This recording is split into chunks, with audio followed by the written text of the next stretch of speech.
주님이 여러분과 함께 하심을 믿으십니까? 그것만큼 우리에게 소망이 되고 용기가 되는 말씀이 없어요. 항상 그 말씀을 꼭 붙잡으시기를 바랍니다. 아주 오래된 옛날 얘기인데, 옛날에 이제 고기 파는 푸주간, 정육점 있지 않습니까? 거기에 이제 한 고약한 대감이 와가지고는, 야, 이 돌쇠놈아, 소고기 한 근만 줘라! 그랬다는 거예요. 그래서 이제 그 사람이 이제 소고기 한 근을 막 썰고 있는데, 아주 점잖은 대감이 와가지고, 여보게 이서방, 고기 한 근만 주시게 그랬다는 거예요. 그랬더니 똑같은 쇠고기 한 근인데 고약하게 야, 이 돌쇠놈아, 한 사람에게는 주먹만한 걸 주고, 여보게 이서방, 점잖게 이야기한 대감에게는 소고기를 이만큼 주더라는 거예요. 그러니까 똑같이 한 근인데 절반도 안 되는 걸 받은 이 고약한 대감이 열받지 않습니까? 야, 이놈아, 아니 똑같은 한 근인데 왜 나는 저 사람 거에 비해 반도 안 되냐? 그랬더니 그 사람이 하는 말이, 아니 당연하죠. 이쪽 거는 돌쇠놈이 자른 거고요, 이쪽 거는 이서방이 자른 겁니다. 그랬다는 거예요. 말 한마디가 천냥빚을 갚는다는 얘기 있잖아요. 촌철살인이다. 말 한마디로 급수를 찔러가지고 사람을 죽일 수 있다는 겁니다.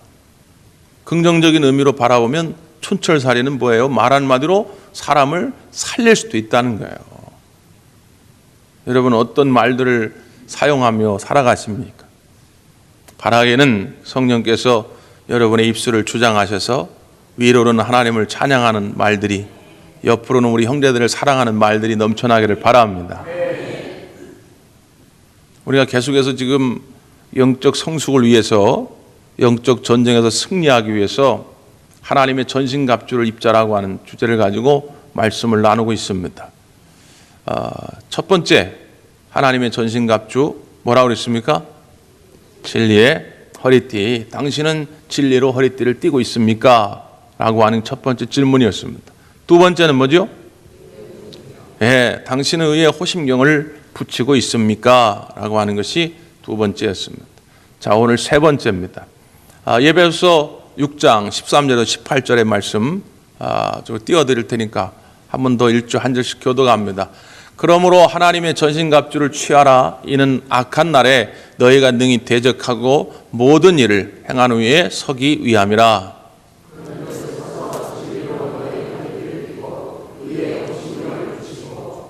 평안의 복음이 준비한 것으로 신을 신고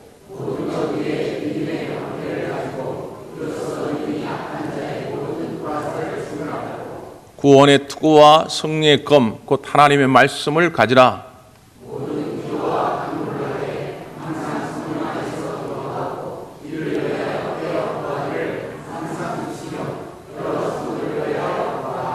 아멘.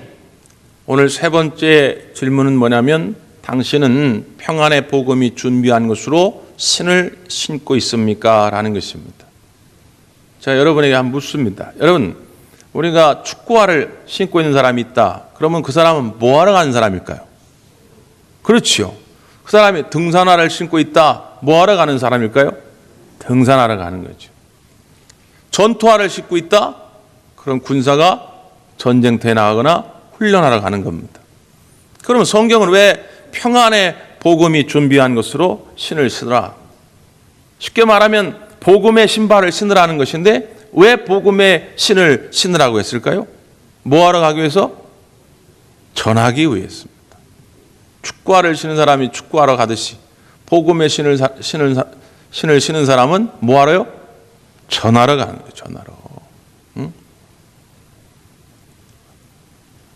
우리의 언어, 말 한마디가 참 중요하다는 말씀을 드렸죠. 여러분, 예수님이 십자가에 골고다 언덕에 달려 죽으실 때에 예수님 양옆에 강도들이 계셨습니다. 그 강도들이, 한 강도가 예수님께 막 조롱하며 멸시하면서, 야, 네가 메시아냐? 네가 그리스도냐? 그러면 네가 십자가에서 뛰어내려가지고 너도 살고 나도 좀 살려봐라. 막 멸시했다 그 말이에요. 그런데 한쪽 편에 있던 강도는 오히려 그 강도를 나무라면서, 야, 너와 나는 우리의 죄 때문에 죽는 것이지만 저분은 아무 죄가 없으신 분인데 저렇게 죽어가고 계시지 않냐. 그러면서 오히려 예수님을 향해서 선생님, 당신께서 오늘 낙원에 이르시거든 나를 기억하시고 나를 구원하여 주소서 요청합니다. 그때 예수님께서 네가 오늘 나와 함께 낙원에 있으리라 구원을 선포합니다. 똑같은 상황, 지금까지는 어떻게 살았냐가 별로 중요하지 않아요. 지금까지는 똑같이 강도 행각을 벌이던 죄악된 삶을 살았지만 오늘 예수님의 십자가 앞에서 어떻게 내 말로 시인하느냐에 따라서 구원과 영원한 죽음이 나누어졌다는 거죠. 응? 그래서 여러분 오늘 본문의 말씀 가운데 보면 이런 표현이 있습니다. 우리 10절 말씀 한번 보세요. 10절 시작.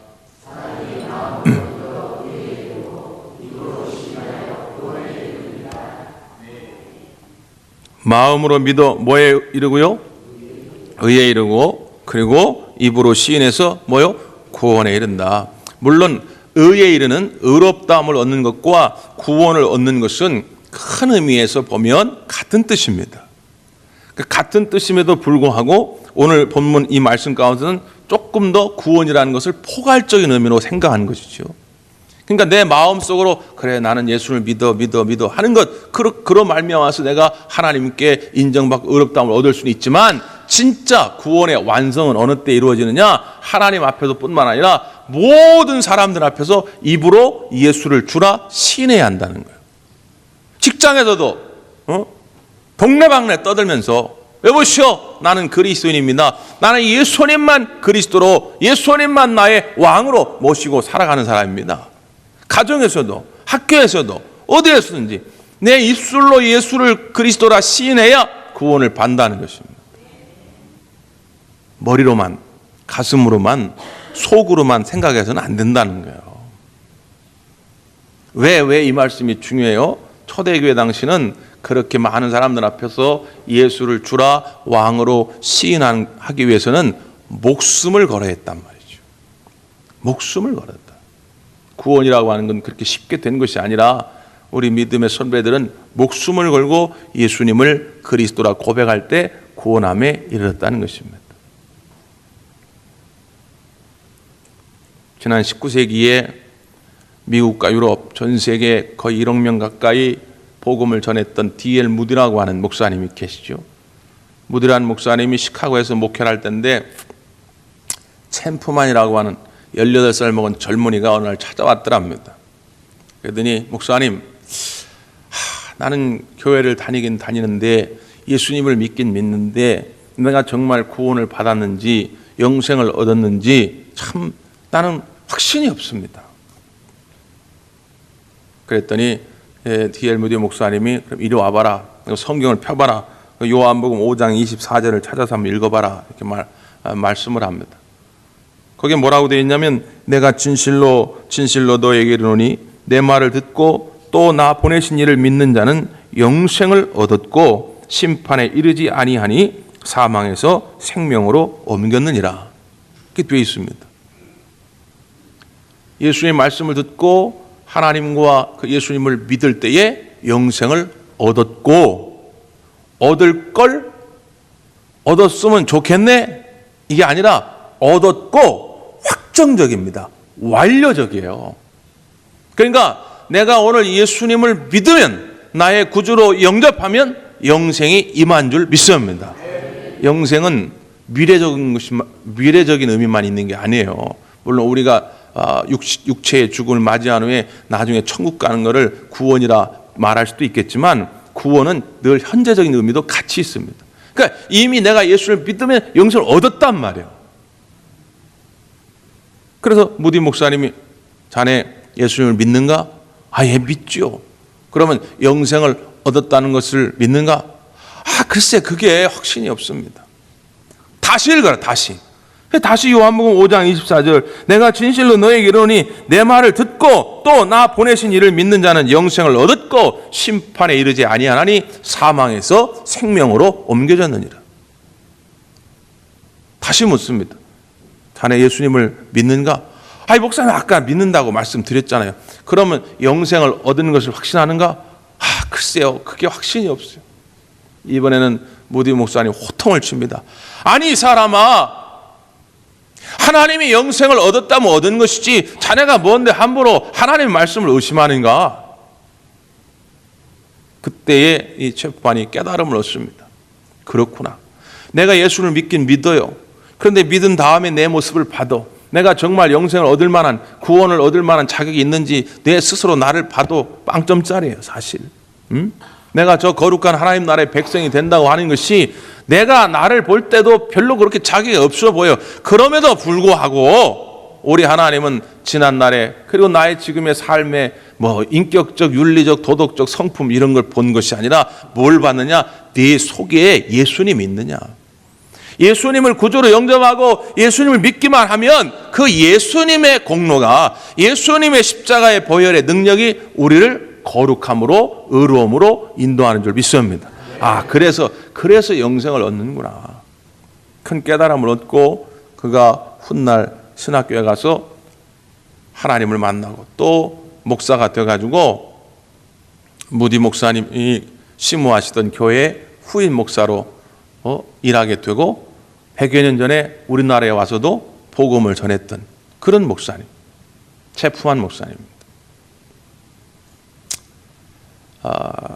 에드워드 레이놀즈라고 하는 분이 그래서 그런 말을 합니다. 확신은 유혹으로부터 우리를 막아줄 것이고 의혹에 답해줄 것이며 상황을 참고 견디도록 할 것이다. 한 번 더요. 확신은 유혹으로부터 우리를 막아줄 것이고 의혹에 답해줄 것이며 상황을 참고 견디도록 할 것이다. 아, 이거였구나. 왜 영적 전투에서 하나님의 전신갑주에 있는데 복음의 신을 신어야 하는가? 그건 뭐냐? 바로 복음의 능력에 대한 확신입니다.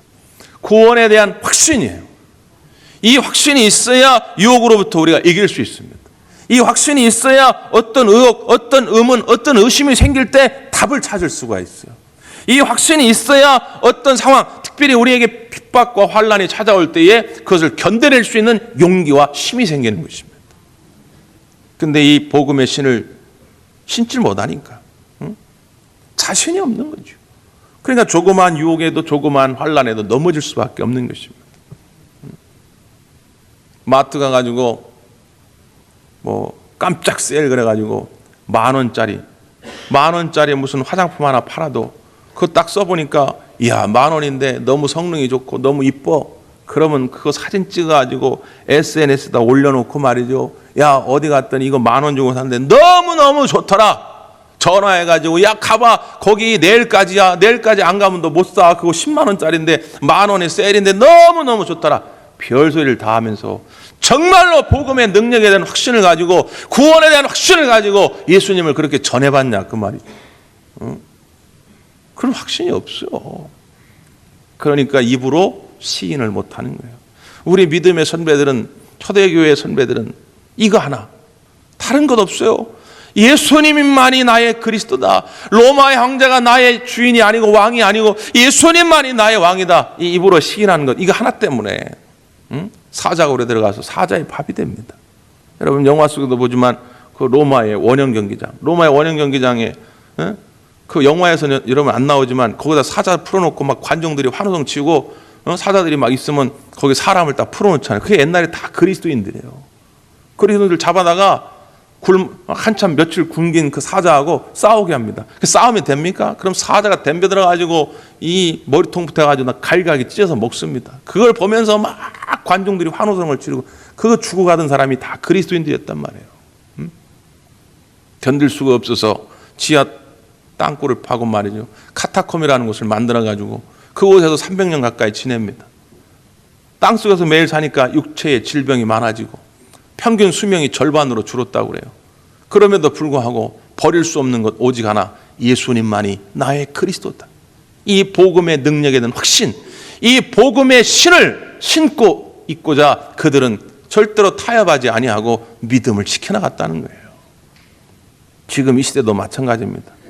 왜 이렇게 한국교회 성도들이 비리비리 나약해졌느냐? 이 복음의 신을 제대로 신지 못한다는 거예요. 정말로 예수님만이 나의 그리스도라고는 확신이, 예수님만이 내 인생의 문제의 해답자라고는 확신이 여러분에게 있냐 그 말이죠. 그것이 있다면 당연히 어떻게 이제부터 그걸 전해야 됩니다. 그것이 있다면 전하는 삶을 사는 거예요. 마트 가서도 10,000원짜리 제품 보고 너무 좋아서 동네방네 떠들고 다니는데 말이죠. 우리의 생명의 구원자가 되시고 우리의 인생의 문제의 해답자가 되신 예수님을 알았다면 이제는 가만히 있을 수가 없는 거죠. 그러니까 이 영적 전쟁에서 복음의 신을 신는다는 건 나도 살 뿐만 아니라 가서 전하게 되니까 이 전함을 받는 가족도 살고 이웃도 사는 거예요. 그래서 오늘 본문의 말씀은 이렇게 이야기합니다. 자, 결론 부분이요. 13절에서 15절, 13절에서 15절까지 다 읽습니다. 시작.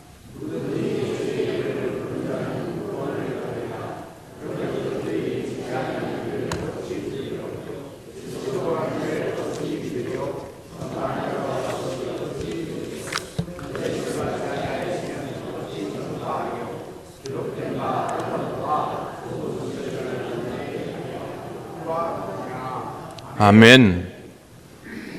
이 말씀 가운데 보면 한 영혼이 구원받기까지의 과정이 쭉 그려져 있죠. 어떤 사람이 구원을 받느냐? 주님의 이름을 부르는 자다. 입으로 시인하는 자다. 그 말이에요. 예수 그리스도라고 시인하는 자. 근데 이 사람이 주님의 이름을 그렇게 부르려면 어떻게 되냐? 믿어야 한다. 믿어야 한다. 근데 믿음이 그렇게 중요한데 믿으려면 어떻게 되느냐? 들어야 한다. 그분에 관해, 예수님에 관해 들어야 한다. 그러면 들으려면 그냥 들을 수 있냐? 누가 있어야 된다? 전파하는 자가 있어야 된다. 전파하는 자가 있어야 돼. 그냥 전파하느냐? 보내는 자가 있어야 한다. 보내심을 받은 자가 전파해야 돼. 그 보내면 누구한테 받은 거냐? 하나님께 받은 것이다. 그러므로 아름답도다 좋은 소식을 전하는 자들의 발이여. 그런 얘기예요.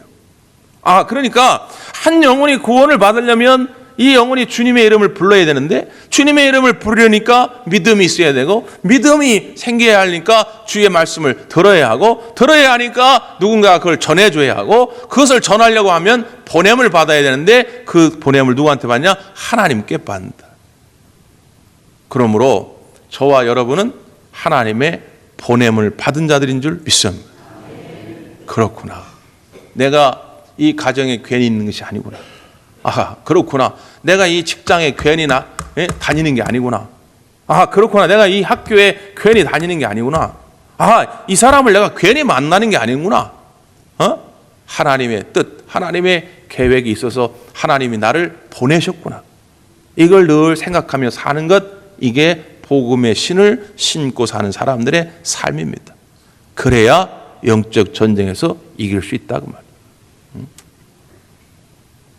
지난 금요일에 열왕기하 5장에 나오는 나아만 장군의 기적의 사건에 대해서 말씀을 나눴습니다. 요즘 계속해서 금요일마다 성경에 나오는 그 하나님의 기적의 사건들을 나누고 있거든요.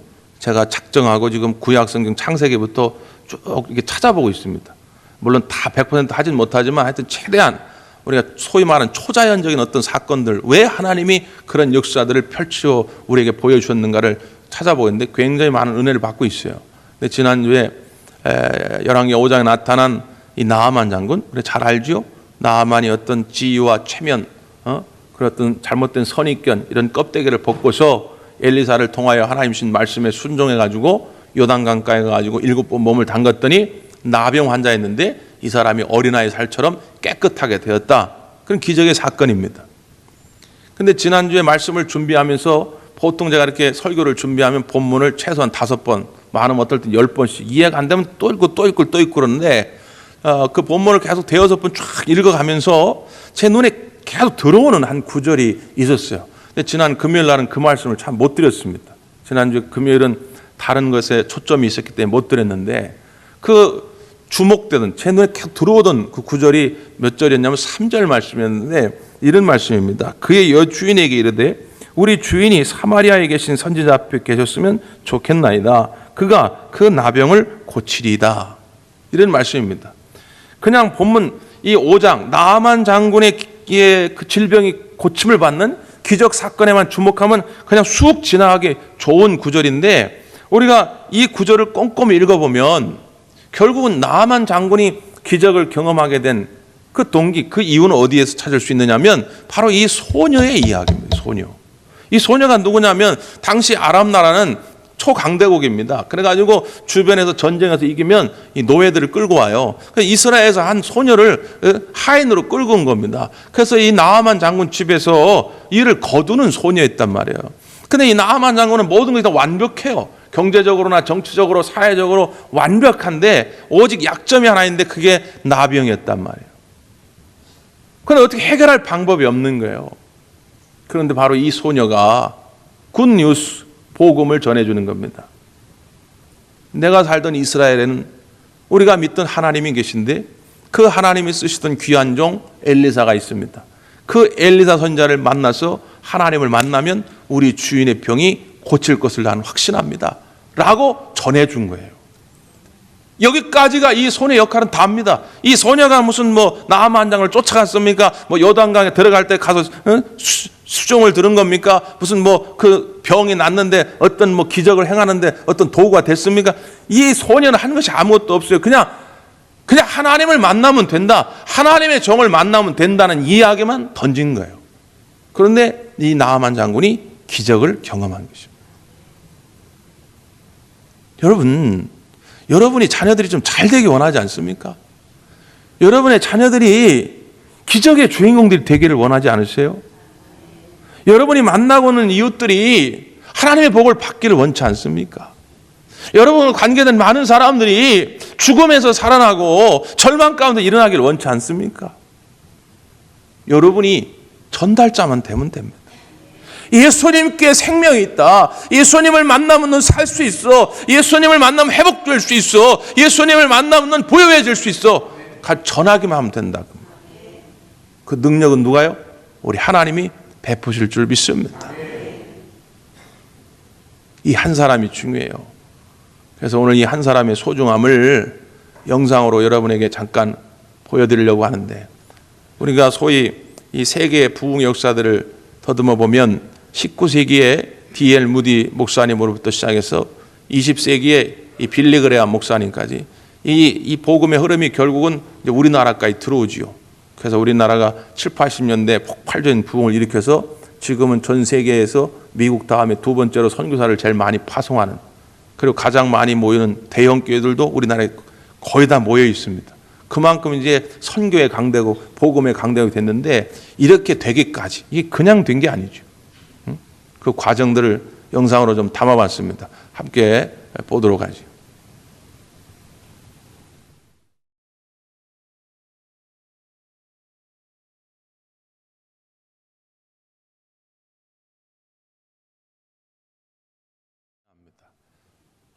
우리 하나님은 우리 교회 말고도 또 여기 있는 저와 여러분 말고도 많은 사람들을 통해서 주의 복음을 전할 수 있습니다. 까짓거 대관계 없으면 그만이다. 너희들 없어도 그만이다. 할 수 있어요. 근데 우리 하나님은 우리를 버리시는 분이 아닙니다. 우리 대관계를 하나님은 사랑하시고 저와 여러분을 사랑하셔서 우리를 통해 하기를 원하시는 거예요. 우리를 축복의 통로로 삼으시고 우리를 복음의 통로로 삼으셔서 우리를 통해 하나님의 기적을 이 세상에 전하기를 원하고 계신 것입니다. 여러분 주변에 정말 지금 영상에서 본 것처럼 위대한 전도자, 위대한 하나님의 일꾼들이 다 지금 숨어 있어요. 이 진주 보화들이 숨어 있다 그 말이에요. 여러분이 가서 하나님 말씀으로 터치만 하면, 딱 만지기만 하면 금방 일어날 주님의 일꾼들이 지금 다 예비되어 있다 그 말이죠. 특별히 올해 우리가 사람을 강권하여 데려다가 내 집을 채우라 하는 것이 우리 교회 표어요 구호 아닙니까? 이제 올해 절반 남았는데 이 절반 동안에 여러분 복음의 신을 딱 신고 나아가서 많은 사람을 살려내는 주의 일꾼들이 되기를 간절히 바랍니다. 기도하겠습니다.